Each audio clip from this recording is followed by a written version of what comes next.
Hello friend, this is me, your host. Welcome back to our channel. I hope you all are well and doing great.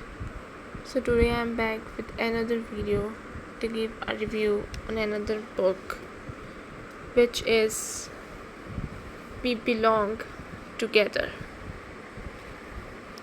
This book is by Beth Moran. Come on, Eleanor, get a trip.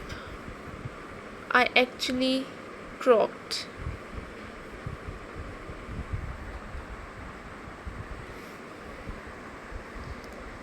I eventually croaked. You can't stay here for the rest of the night.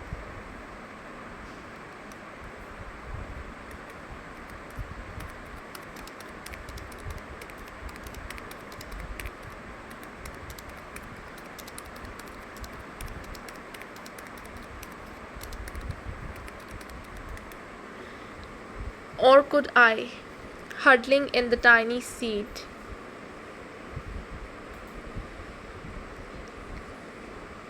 Huddling in the tiny seat, a loose spring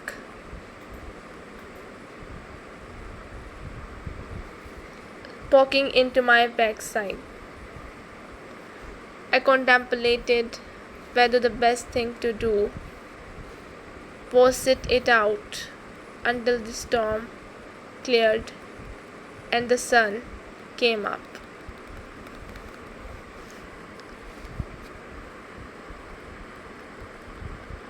A sudden thud against the passenger window startled me out of my stupor. I scrabbled about for the interior light switch, feeling a mix of dread and hope as I finally managed to pop open the seat belt and shuffled across to peer through the blurry window.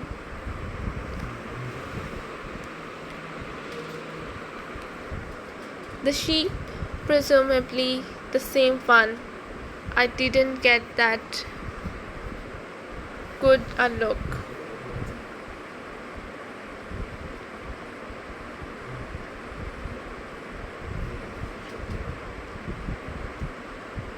At it the first time, knocked its nose against the window, giving me another jolt.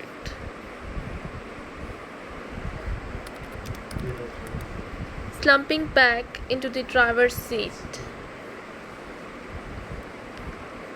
Slumping back into the driver's seat, I resumed the head against the steering wheel until a better solution miraculously presents itself.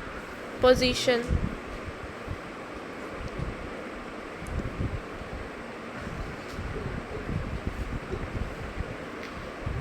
It was January.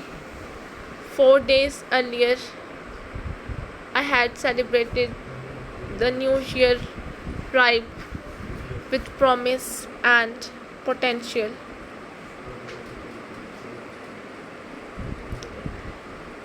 In a Welsh castle,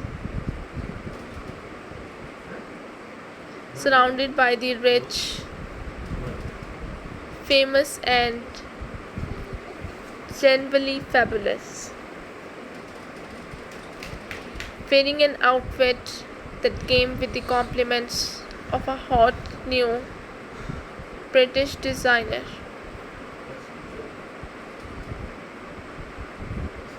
Swigging sophisticated cocktails and sampling food created with the express purpose of impressing me.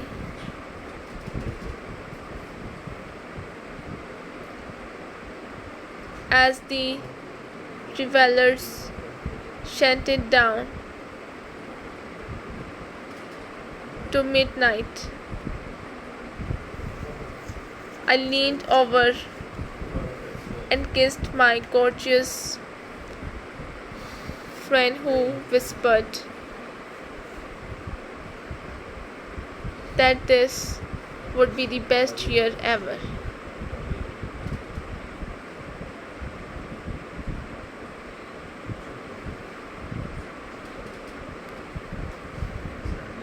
And I had agreed with him.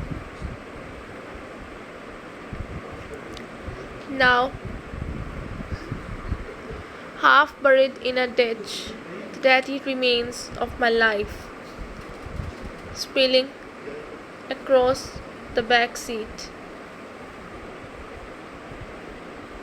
Thunder and lightning booming in my ears. Fear and exhaustion rattling my bones.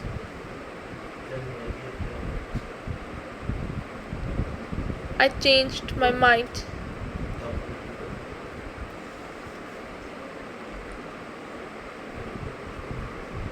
Which made sense, seeing as nearly everything else he would ever said to me had taunted turned out to be a crock of lies.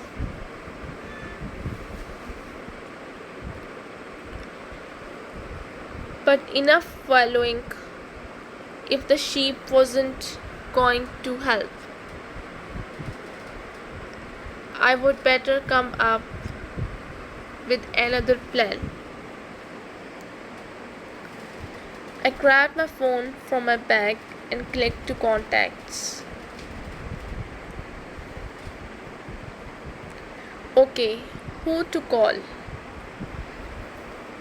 Not my parents. They were hundreds of miles away and would be blissfully asleep for another hour at least. Not Marcus, obviously, since he was a scumbag liar who I was never talking to again. It took everything I'd got.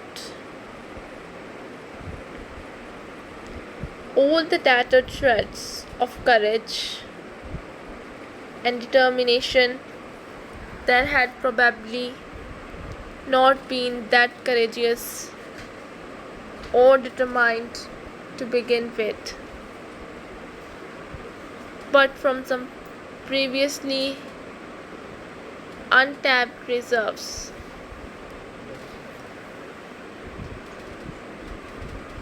As midday rolled around, Daniel returned to find me sitting in the kitchen table chopping an onion, hope bubbling in her chair.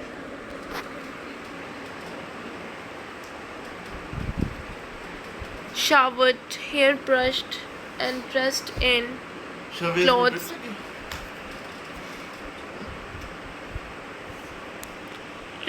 clothes suitable for leaving the house. Okay, so I can't bear another sandwich and tin of watery soup. Having searched every cranny in your kitchen, and what I presume is meant to be a pantry, the best I can come up with is an omelette. Great. Daniel went to give his daughter a kiss. Did you have a nice morning, Hop? He stopped then and looked around. You have cleaned up. I shrugged.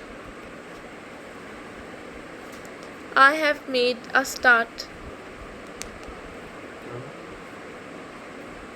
Hope helped. I nodded to where she was banging a clean sponge onto the table. It had been an exhausting start. After taking an absurd amount of time figuring out how to extricate Hope and me from my bed without waking her up, I would gently place her in the cot, found in what must be Daniel's room, and taking it from there.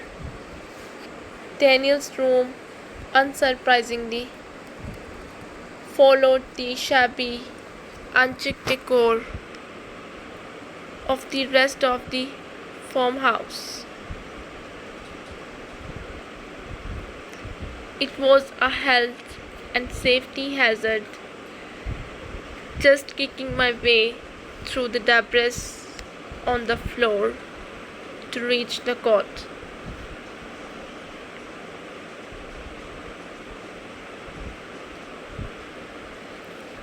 By the time she would woken up, I was clean and dry and had put my bedding and pajamas in the washing machine and sorted through the rest of my stuff. I fed her the bottle, following the instructions Daniel had left on the kitchen countertop about how to warm it up first. Then I stuck her in the baby chair and took a survey of the surroundings.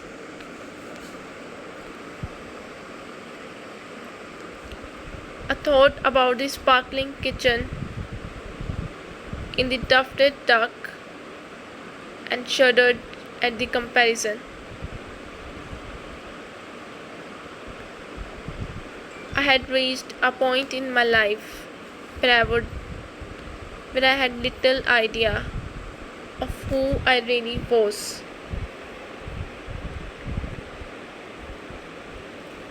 Apart from someone I didn't like very much. But one thing I did know was that before all the madness started, I was a woman who knew how to get on my hands and knees and clean.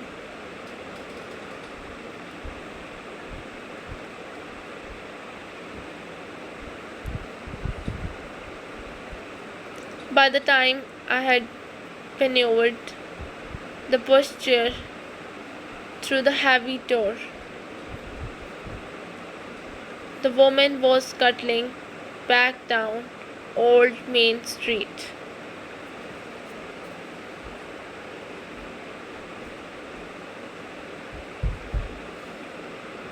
I ran after her, hopes, wheels skidding on the damp pavement.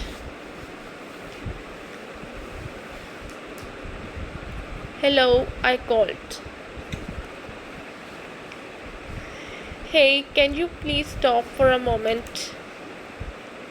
To my surprise, she did, although that turned out to be because her car was parked there.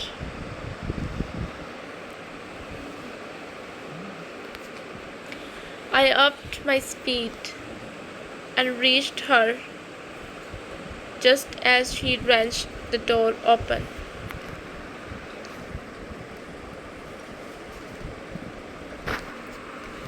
Please, I'm not out to have a go at you. If it makes you feel better, that guy just refused to serve me, I gasped.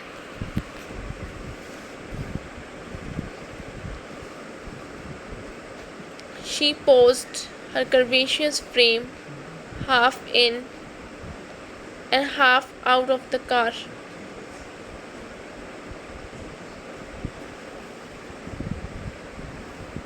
You are from the new side too? She asked, glancing around furtively. And you came here with a baby.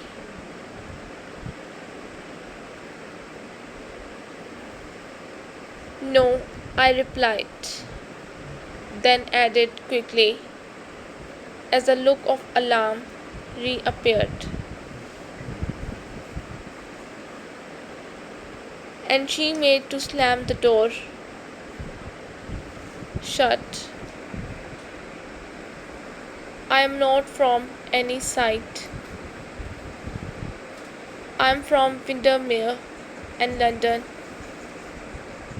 and I am currently staying at Damson Farm.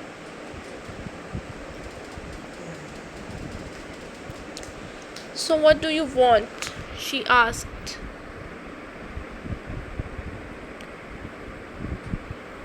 Clearly eager to get away.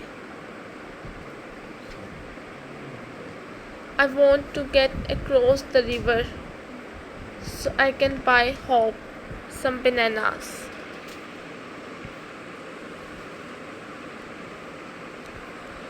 The mini markets run out, and besides, milk it's her main food group.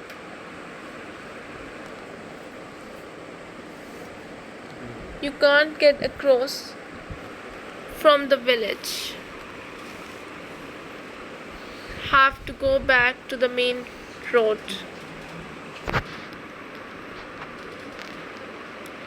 It's miles away though.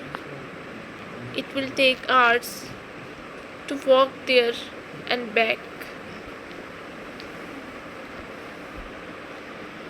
And there is no pavement for most of it.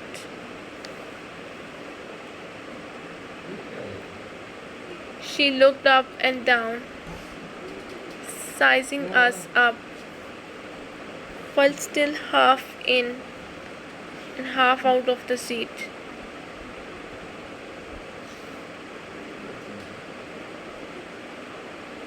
Stick her in the back. I will take you.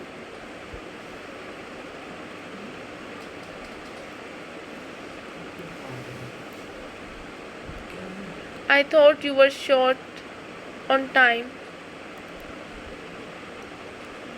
In the shop you said that you didn't have time to go anywhere else. She rolled her eyes. Course I had time. I was bored and fancied a mission. Plus, don't tell anyone in the village. I said this. Like literally, don't, or they will lob a brick through my window or slash my tires or something. But who in their right mind can be doing with the stupid old feud anyway?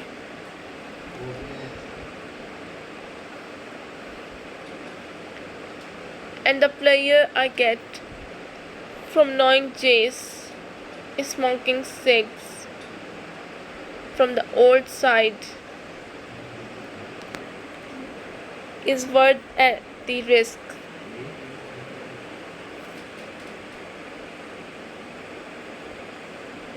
He would choke on them if he knew.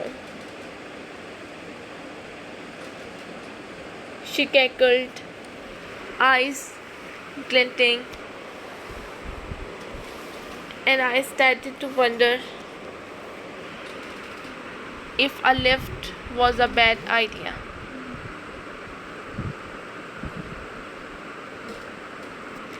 But then she looked me directly in the eyes and said, "Trust me, he deserves it. I'm Alice, by the way."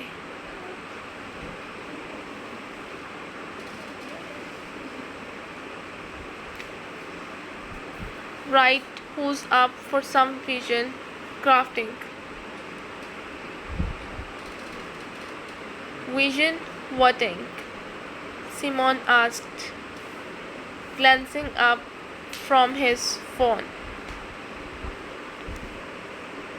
"Oh, yes, green bean and berries," said. "Is there a prize for the best one?"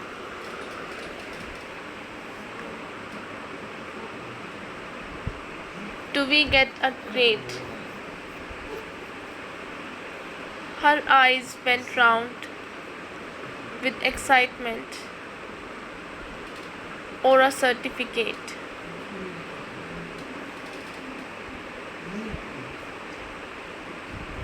"Absolutely no," I replied hastily, continuing after her face plummeted.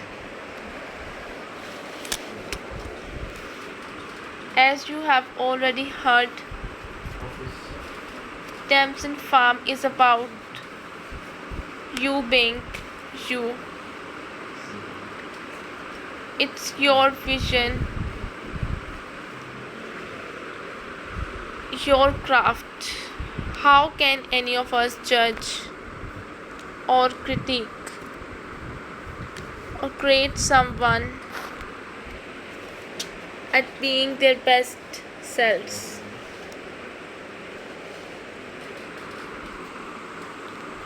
I waved my hands around.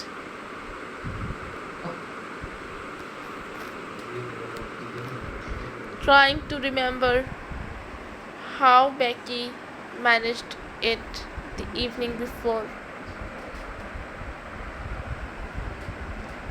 Here, we don't even judge ourselves.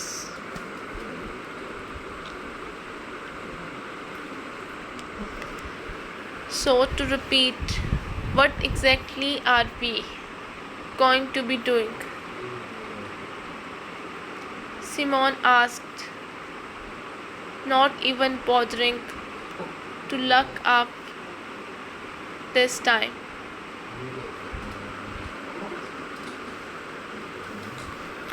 We are going to be considering 4 questions that are vital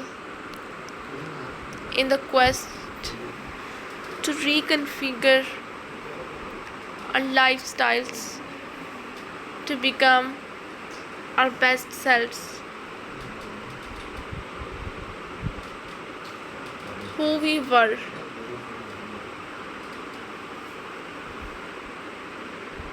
who we wanted to be, who we ended up being, and who we want to become.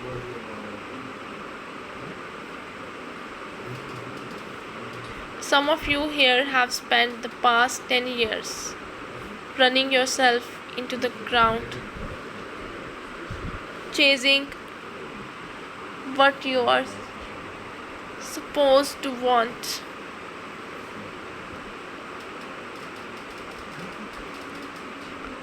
Meanwhile, your dreams are asking,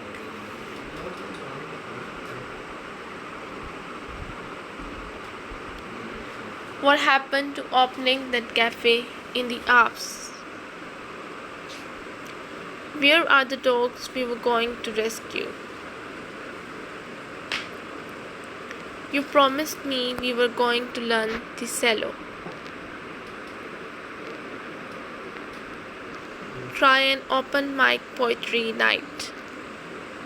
Sit in the garden with a book and do absolutely nothing all day.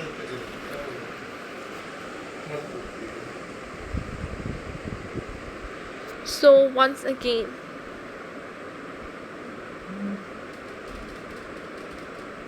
Simon offered me a hard stare. What crap are we going to be wasting our time on this morning?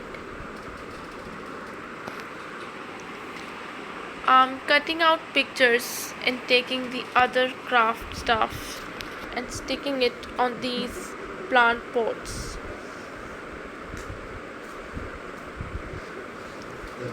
Then you are going to plant a seed.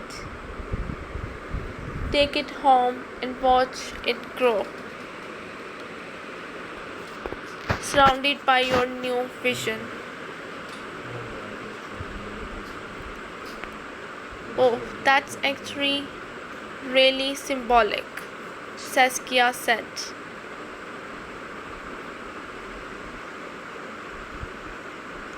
I love cutting and sticking.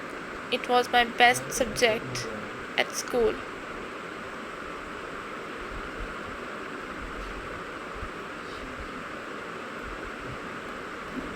I am missing a board meeting for this, Simon droned, raising his eyebrows at Steffi. Come on, old chap, we are here now.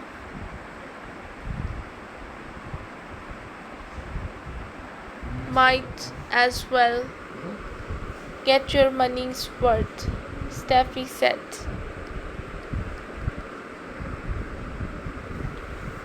Come on, Daniel said.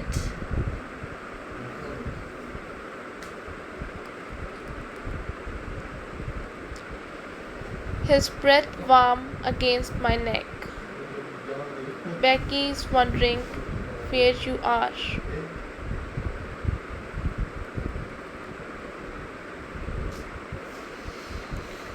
I just need a minute, I said.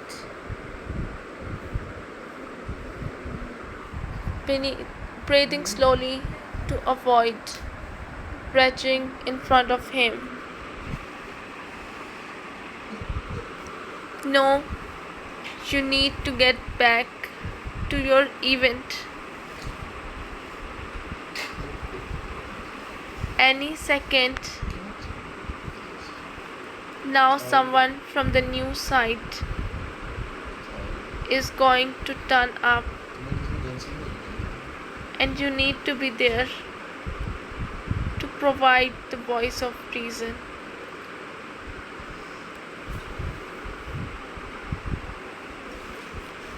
Can't you do that? This is your night, Eleanor.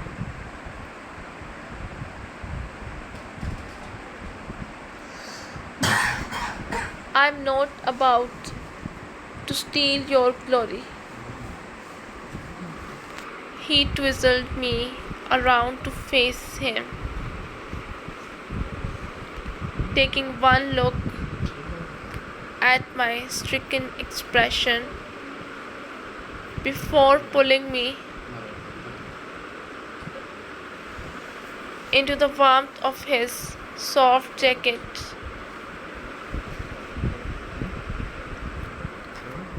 My face buried against his shoulder, his arms gently wrapped around me. You will be fine. I have got your back. If it comes to it, Becky, Siva, Alice, Luke, your bag's not that big. He gave it a friendly pat, as if to prove it. We can cover it.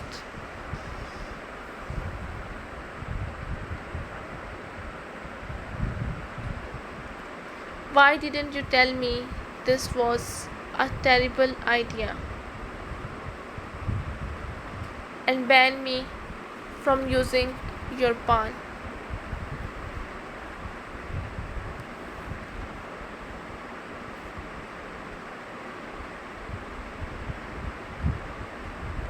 I mumbled into his shoulder, wishing I could simply stay there.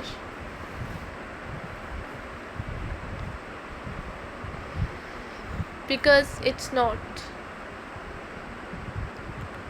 I could feel him smiling against my hair.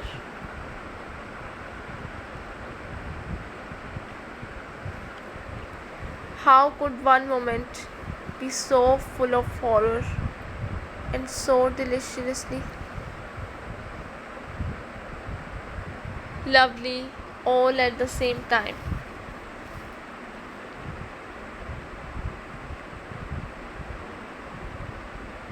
If it was a good argument, someone else would have tried it. No one else is stupid enough to invite the whole village to a joint event. As if all that's needed is a teensy cup of cider and a piece of plum cake, and everyone will live happily ever after.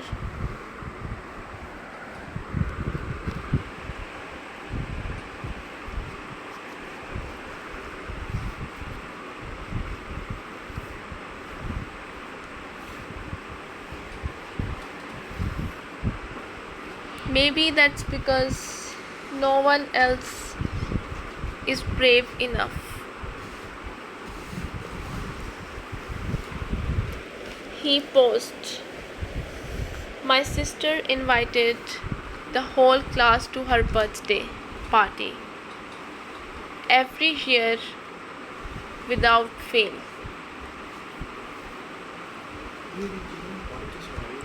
Did they all come? From both sides. I felt another painful wave of longing for my friend.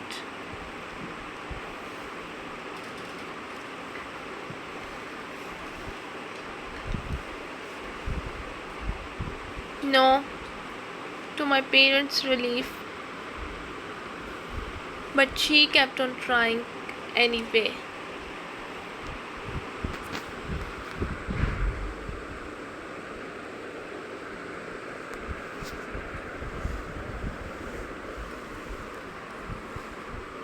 The headlights of another car lit up the darkness beyond the edge of the barn.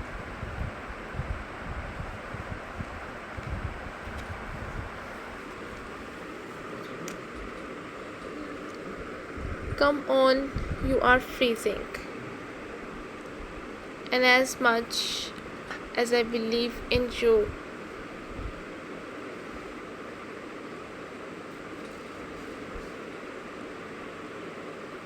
I have left my daughter in what might be about to turn into a bloodbath.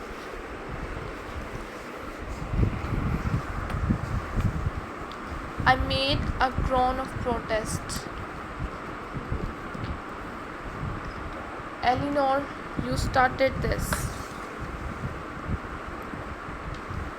Imagine if it actually works. Imagine if at least some of the people who came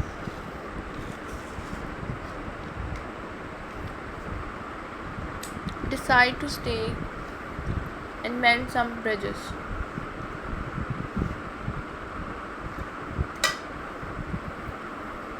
Wouldn't that make it all worth it?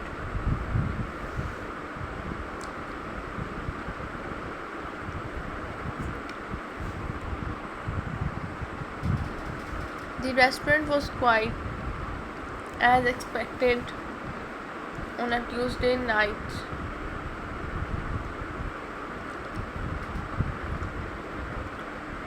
In the middle of March, and our table was right up against the water's edge.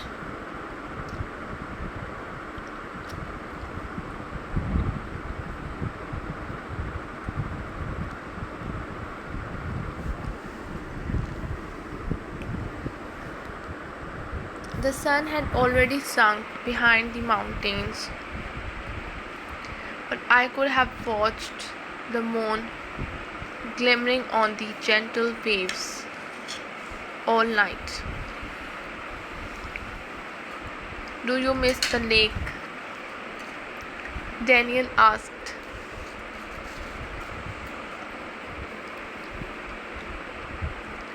I turned to see him watching me, grateful that the candlelight would probably hide my blush.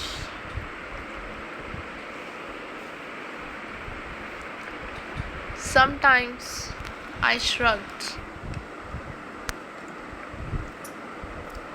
I have not lived near water for 6 years. So having the maiden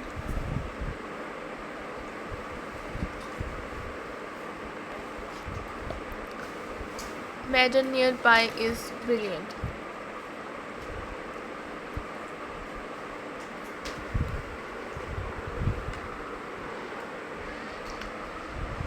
What about the mountains? I took a sip of water. Again, I have grown used to concrete and tarmac, while Nottinghamshire farmland is completely different to here. I'm simply enjoying being surrounded by fresh air and green spaces again.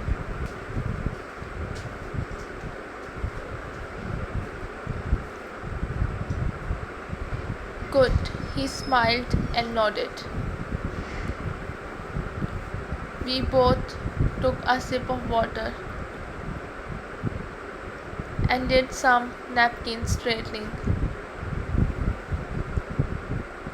menu inspecting and glancing about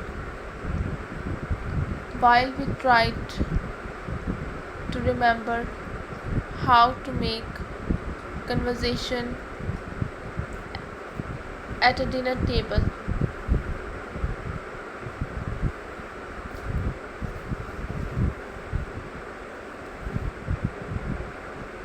Something that had felt like the easiest, most natural thing in the world, until we dressed it up with a smart shirt and lipstick.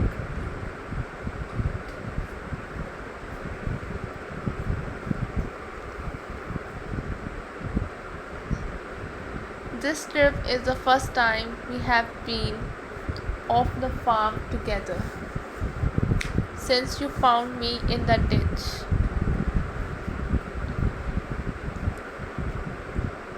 I said with a spark of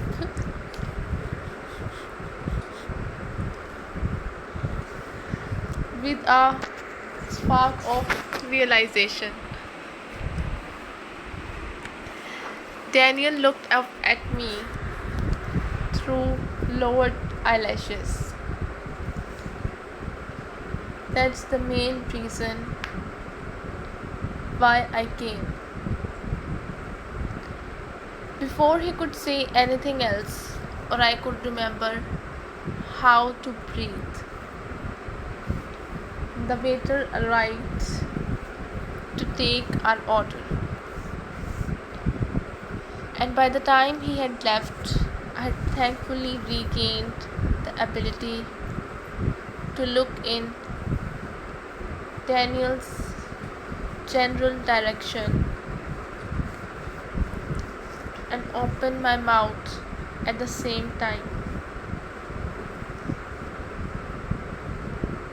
"So, what did you get up to today?"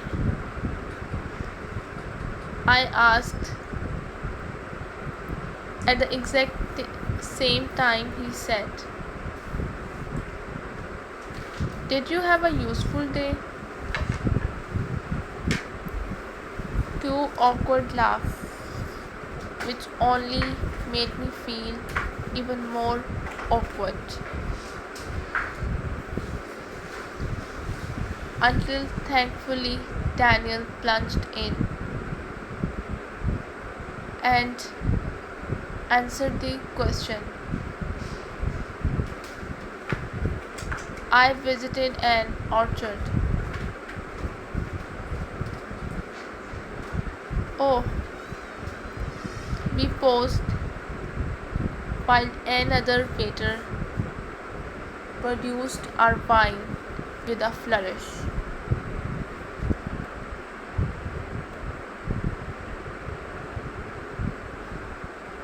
Inviting Daniel to taste it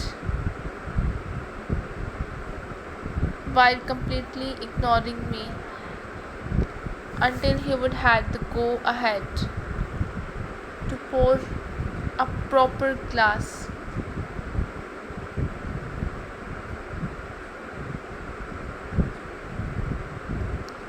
They have apples for cider, pears and beehives.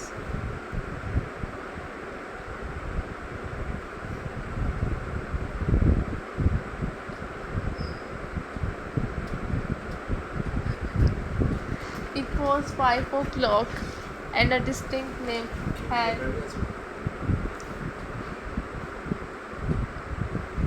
had settled in the air when we decided to down tools for the week.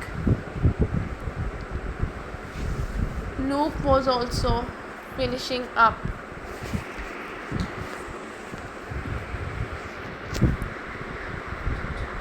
We went to inspect the progress and found him packing up the last of his equipment. We now had the bare bones of a bathroom and 2 single bedrooms.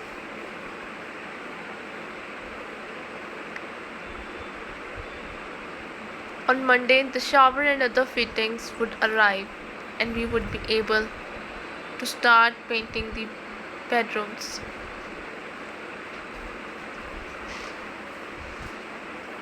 Wow, you have done loads, Becky said from where she stood by the window. Given that she was contained in a small room with Luke, her voice was impressively close to normal frequency.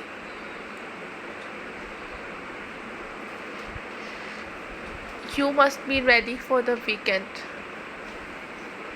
Yup. Luke nodded as he checked through his toolbox.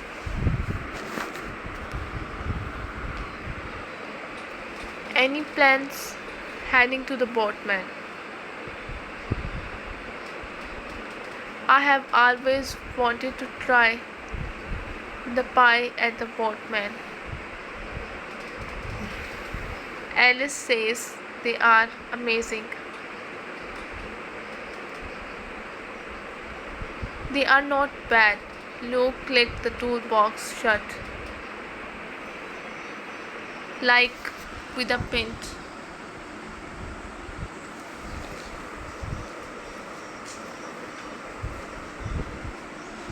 Luke did one last visual sweep of the bathroom.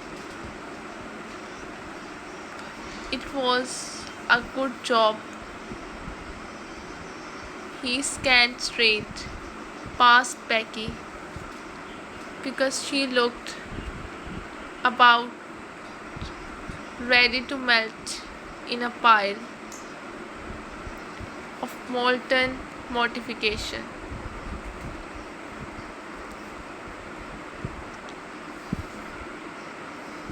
They probably go really well together.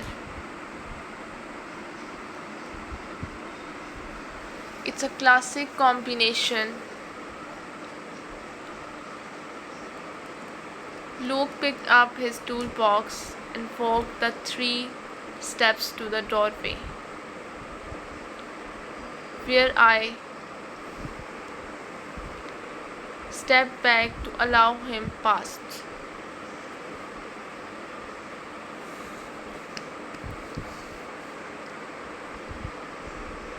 I heard they do an offer on Fridays. He twisted back to face Becky, one eyebrow raised, the hint of a smile at the corner of his mouth. I will save you a seat.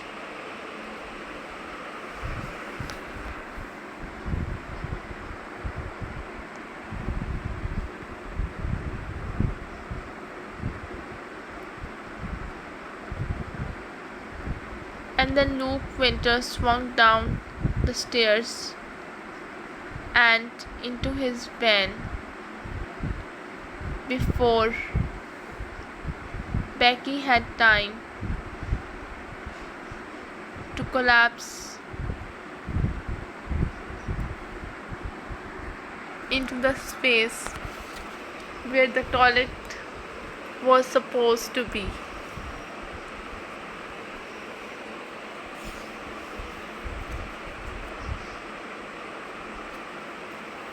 It was inevitable that my name would be printed along with it. My dad found me sitting at the kitchen table where I had been peeling potatoes for hash browns, head in my hands.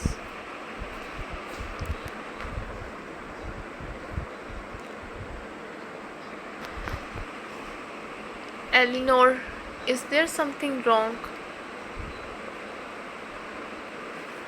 He stopped by the table and even went so far as to put one hand on my shoulder. Yes, there is. I took a deep breath. Dad, there is something I need to tell you. Oh, he took a seat opposite me. It's about my previous job, writing the reviews.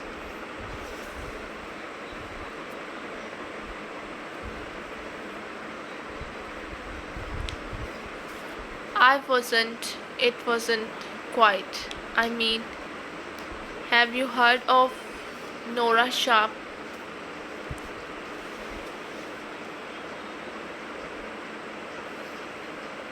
Dad looked at me steadily.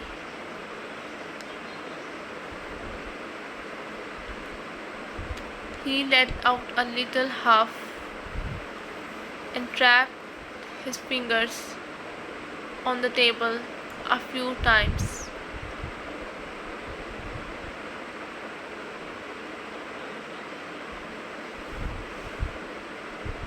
We know. What? I sat back, genuinely stunned. We have always known. But how? And why didn't you say anything? We knew you would tell us when you were ready. Yes, but how? Eleanor, we have read everything you have written since you could pick up a pencil. We know you. We know your voice. And didn't you think we had put two and two together? When suddenly a mystery restaurant reviewer appears in town.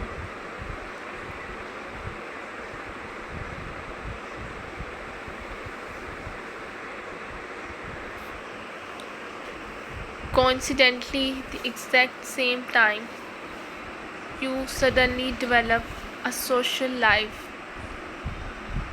and start eating out all the time.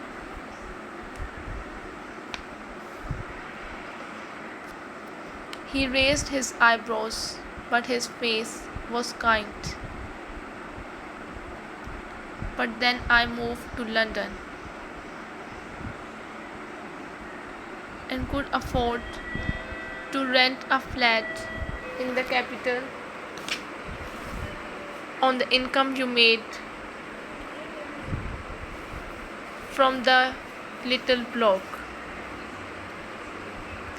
Don't get me wrong, the blog was wonderful,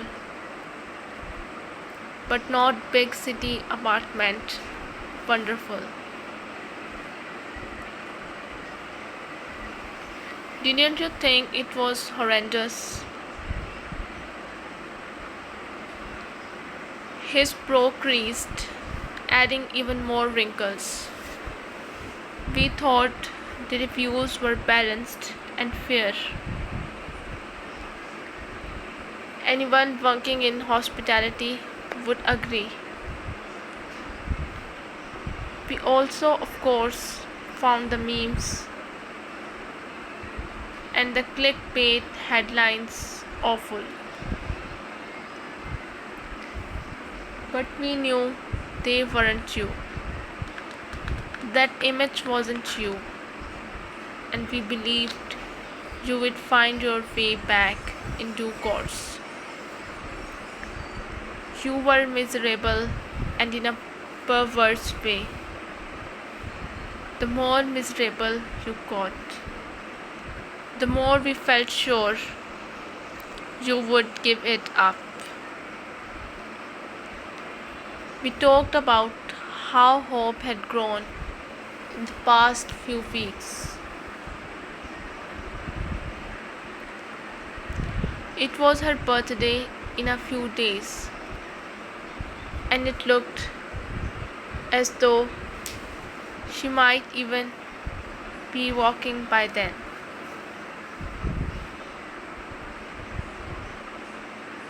Becky had been working flat out running the retreat,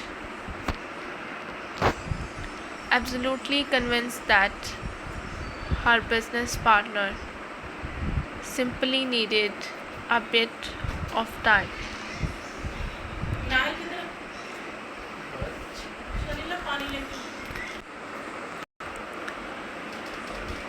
He nodded, but Luke said she had a look at Becky's spare room the other day, eyeing it up for size. Maybe I will give her a ring.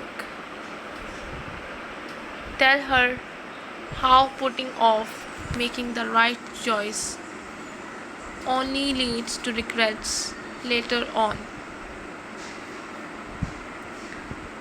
Maybe you should tell her in person. Maybe I should. He described how the orchard was now bursting into life with tomatoes, courgettes, and spinach nearly ready for harvesting, and plans taking shape for its first wedding. Childhood sweethearts from separate sides who broke off their engagement 34 years ago, but never had eyes for anyone else since. Well, if they can forgive and forget and go as far as getting married, I'm not sure we have any excuse. I sat back on the sofa, horrified at my own words. Not that I am. I didn't mean to imply. So, this is all we have from this book. I hope you guys liked it. If you did, don't forget to press the like button. And if you wanted to, or if you wanted to buy this book, you can visit our Amazon page, Best Book for You. I'll be back with another video with another book to give a review on. Till then, just take care and goodbye.